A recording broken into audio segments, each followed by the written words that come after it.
Je te présente deux notions qui portent énormément confusion aux élèves. C'est la variation et les signes.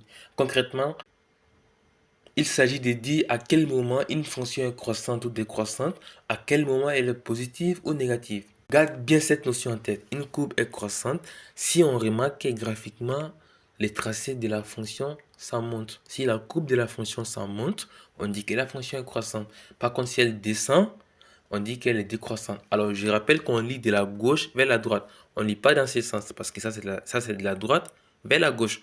On lit dans ce sens. Donc, on peut voir que du coup, cette fonction, elle est croissante. Celle-là, on voit bien qu'elle monte aussi. Elle est du coup croissante. Par contre, ici, il y a un petit truc qui se passe. Là, elle descend, puis elle monte. En fait, ici, on va décomposer l'intervalle. On va dire avant 0 et après 0. Donc, de moins l'infini à 0, la courbe est décroissante. Puis de 0 à plus infini, elle est croissante. C'est pareil ici. Enfin, un peu inversement. Entre moins l'infini et 0, elle est croissante parce qu'elle monte. Puis de 0 à plus infini, elle est décroissante. Ça, c'est la variation de la fonction. Il ne faut pas le confondre avec les signes. Donc ça, c'est pas équivalent à dire que la fonction est positive ou négative. Voyons à présent comment on peut savoir si une fonction est négative ou positive. Une fonction est négative si elle est en dessous de l'axe des abscisses. Donc voici l'axe des abscisses, cet axe-là. Si la fonction est en dessous de cet axe, on dit qu'elle est négative.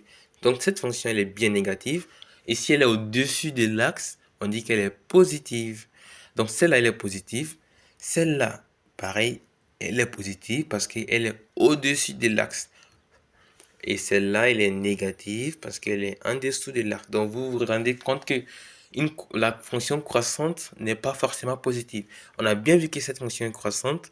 Celle-là aussi, par contre, celle-là, elle est positive parce qu'elle est au-dessus de l'axe. Et celle-là, elle est négative parce qu'elle est en dessous de l'axe. Maintenant, je vous propose un petit challenge. Dites-moi en commentaire qu'est-ce que ça fait cette fonction g. Est-ce qu'elle est positive ou négative? Est-ce qu'elle est croissante ou décroissante? Pareil pour cette fonction h. Est-ce qu'elle est positive ou négative? Est-ce qu'elle est croissante ou est-ce qu'elle est décroissante?